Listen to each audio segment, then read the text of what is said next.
O ecrã da Talos Tech brilhava com um azul corporativo, refletindo o céu límpido de Lisboa através das janelas panorâmicas do escritório no Parque das Nações. Amara Oliveira sentia o peso dos olhares antes mesmo de os ver.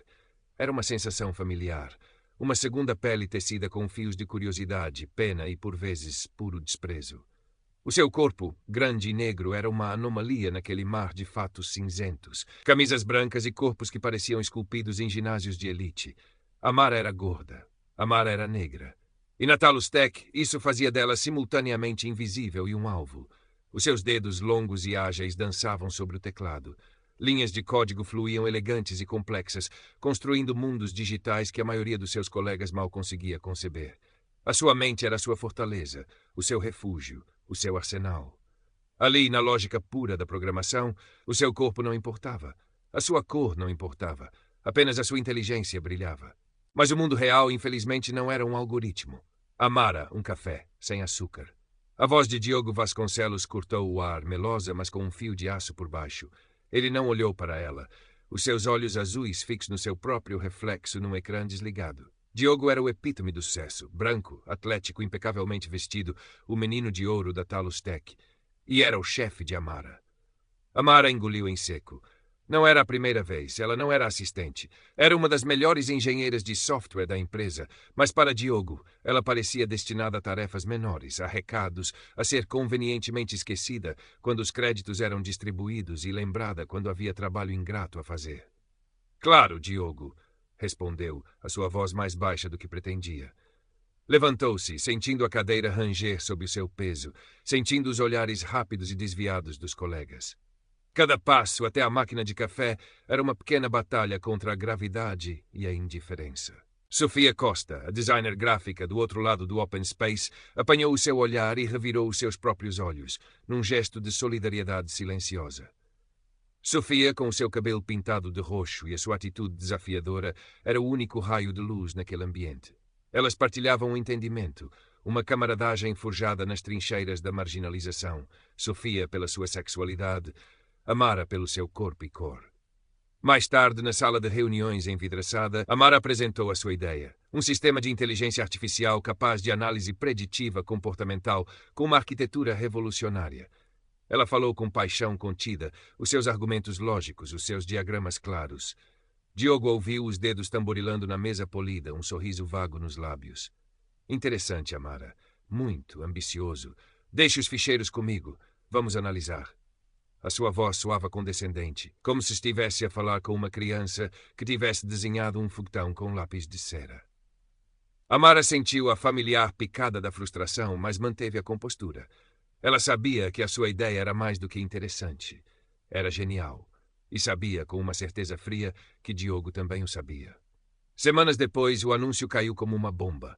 A Talos Tech ia lançar uma nova plataforma revolucionária, Persona AI. O rosto sorridente de Diogo Vasconcelos estava estampado em todos os comunicados de imprensa. Ele era o visionário, o cérebro por trás da inovação. O nome de Amara não foi mencionado. O choque inicial deu lugar a uma raiva fria e profunda. No seu cubículo, Amara olhou para as linhas de código no seu ecrã. As suas linhas de código, agora rebatizadas e apropriadas. Mas o pior estava para vir. Diogo, num gesto de falsa magnanimidade, atribuiu-lhe a tarefa de afinar os algoritmos do Persona AI. Foi então que ela viu. Escondido nas profundezas da lógica, mascarado por camadas de complexidade, estava o veneno. O Persona AI não era apenas genial, era perigosamente enviesado. Nos testes, recusava crédito a nomes com sonoridade africana, marcava currículos de mulheres como menos ambiciosos e, de forma arrepiante, associava imagens de pessoas gordas a características negativas como preguiça e falta de disciplina. Não era um erro, era um design. Um reflexo perverso da visão de mundo do seu criador. E Diogo ia vendê-lo, empacotado como o futuro da gestão de recursos humanos e análise de risco. Aquela noite, Amara não conseguiu dormir. A imagem de Diogo a apresentar Persona AI na reunião geral, a sua voz a ecoar os méritos da eficiência e da otimização, misturava-se com as memórias de anos de humilhações silenciosas, de portas fechadas, de olhares de desdém. O racismo e a gordofobia não eram apenas insultos, eram armas, e Diogo estava prestes a automatizá-las em escala massiva.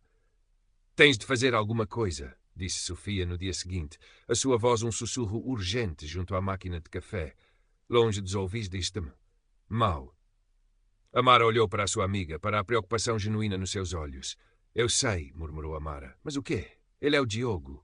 Eu sou. Quem acreditaria em mim? A dúvida, a velha inimiga, roía por dentro. Eles não te veem, Amara, disse Sofia, sua voz firme. Eles subestimam-te. Usa isso, usa a tua inteligência. Mostra-lhes quem tu és, não com a voz deles, mas com a tua. As palavras de Sofia acenderam algo em Amara, uma faísca de desafio na escuridão da resignação. Sim, eles não a viam. Eles viam uma mulher gorda e negra, um adereço, um peão. Não viam a mente brilhante, a estratega, a guerreira silenciosa. Talvez estivesse na hora de lhes dar uma lição. Naquela noite, o seu apartamento em Arroios, normalmente um santuário de silêncio e livros, transformou-se num quartel-general. O brilho do monitor iluminava o seu rosto concentrado. Os seus dedos, que durante o dia construíam para Talos Tech, agora moviam-se com um propósito diferente. Desconstruir, investigar. Começou por criar uma identidade digital, Nix, uma sombra na rede. Com a precisão de um cirurgião e a astúcia de um espião, começou a explorar as profundezas da rede da Talos Tech. Não era fácil. Os sistemas de segurança eram robustos, as camadas de proteção múltiplas. Mas Amara conhecia aquela arquitetura. Ela tinha ajudado a construí-la. E conhecia as suas falhas, as pequenas fissuras que só um criador poderia ver. Noites a fio, Amara mergulhou no labirinto digital. Encontrou e-mails, rascunhos de propostas, conversas em chats internos. Cada fragmento era uma peça do puzzle, revelando a extensão da fraude de Diogo e a natureza deliberada dos vieses do Persona I. Descobriu planos para vender a tecnologia a empresas de crédito, seguradoras e até agências governamentais, com apresentações que minimizavam ou omitiam completamente os problemas éticos. Diogo, entretanto, parecia sentir a mudança no ar. A subserviência de Amara tinha sido substituída por uma calma inquietante. Ele aumentou a pressão, sobrecarregando-a com prazos impossíveis, criticando o seu trabalho em público, fazendo comentários casuais sobre lealdade e trabalho de equipa. Uma tarde, ele apareceu subitamente na sua secretária enquanto ela analisava um log suspeito. O coração de Amara disparou.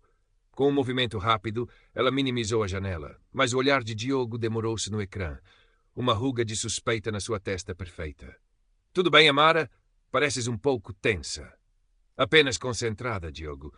O prazo é apertado, respondeu ela, voz firme, apesar do pânico. Ele deu-lhe um sorriso que não chegou aos olhos e afastou-se. Foi um aviso. O tempo estava a esgotar-se. Amara partilhou as suas descobertas com Sofia.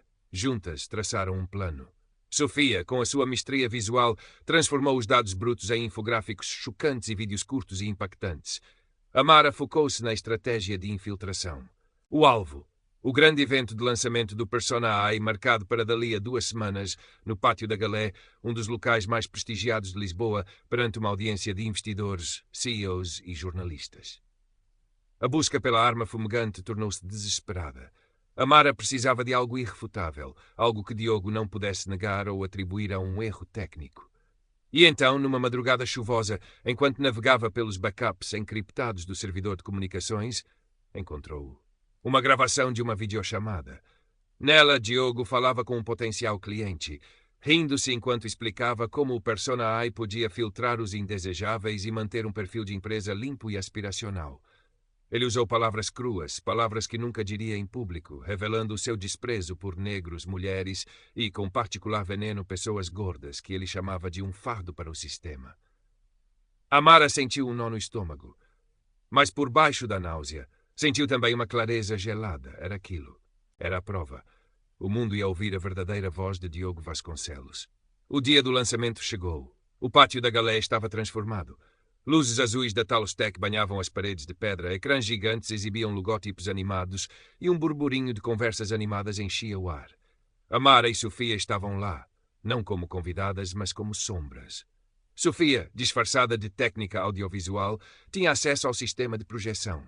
Amara, num canto discreto com o seu portátil, preparava-se para o ato final. Ela sentia o seu corpo como um farol, esperando ser descoberta a qualquer momento, mas respirou fundo. Eles não te veem. Usa isso. Diogo subiu ao palco, recebido por uma salva de palmas. Ele estava no seu elemento, o sorriso largo, a postura confiante. Começou o seu discurso, falando de inovação, de futuro, de um mundo mais eficiente graças ao personagem. Amara sentiu o seu coração a bater descontroladamente. Agora, com um aceno de cabeça para Sofia, Amara executou o script. Por um instante nada aconteceu. O suor frio escorreu-lhe pela testa. Teria falhado? Mas então os ecrãs gigantes piscaram. O logótipo da Talos Tech desapareceu. O rosto sorridente de Diogo no palco foi substituído por algo muito diferente. Primeiro os e-mails com as palavras de Amara sublinhadas e o nome de Diogo como autor. Depois os gráficos de Sofia, mostrando os dados do viés do algoritmo de forma brutalmente clara. Um murmúrio percorreu a multidão. Diogo no palco congelou. A sua cor desapareceu, o sorriso derreteu. E então, o golpe final. A voz de Diogo encheu a sala, não a voz polida do palco, mas a voz crua e cheia de ódio da gravação. Filtrar os indesejáveis, um fardo para o sistema. O silêncio que se seguiu foi ensurdecedor. Os telemóveis ergueram-se gravando o desastre em tempo real. Os flashes dispararam. O rosto de Diogo Vasconcelos, agora pálido e aterrorizado, estava em todos os ecrãs. O caos irrompeu. Diogo balbuciou, tentou culpar um ataque informático, mas era tarde demais. A sua máscara tinha caído e a fealdade por baixo estava exposta para todos verem. Amara, do seu canto, observou a implosão. Não sentiu triunfo, apenas um cansaço profundo e uma sensação de justiça áspera. Ela tinha feito o que tinha a fazer. Nos dias seguintes, a Talos Tech era em modo de crise. Diogo foi sumariamente despedido, enfrentando não só o escândalo público, mas também potenciais processos legais. A empresa tentou distanciar-se, prometendo investigações e tolerância zero. Amara foi chamada a várias reuniões. Os olhares já não eram de indiferença, mas de uma mistura de respeito relutante, curiosidade e, em alguns casos, medo. Ofereceram-lhe uma promoção, um aumento. Queriam a sua genialidade, agora que a tinham visto em ação, mas também queriam controlá-la. Amara ouviu-os educadamente, mas a sua decisão já estava tomada. Ela olhou para aquele ambiente, para as caras que durante tanto tempo a tinham ignorado e diminuído, e soube que não pertencia ali. Não mais. Alguns meses depois, uma nova placa surgiu numa pequena porta no Intendente. Ethica Byte IA com consciência. Lá dentro, o escritório era modesto, mas a energia era vibrante. Amara estava à frente do seu computador, os seus dedos a criar algo novo, algo seu, algo justo. Sofia estava ao seu lado a desenhar o logótipo da empresa, uma fênix estilizada a erguer-se das cinzas. Amara levantou-se e foi até à janela. Lá fora, Lisboa estendia-se, um mosaico de telhados antigos e gruas modernas, banhada pelo sol da tarde. O seu corpo ainda era grande, a sua pele ainda era negra. O mundo lá fora ainda estava cheio de Diogos, mas algo dentro dela tinha mudado para sempre. Ela já não era invisível, ela já não era um alvo passivo. Ela era Amara Oliveira. E a sua voz, a sua mente, a sua força estavam apenas a começar a ser ouvidas.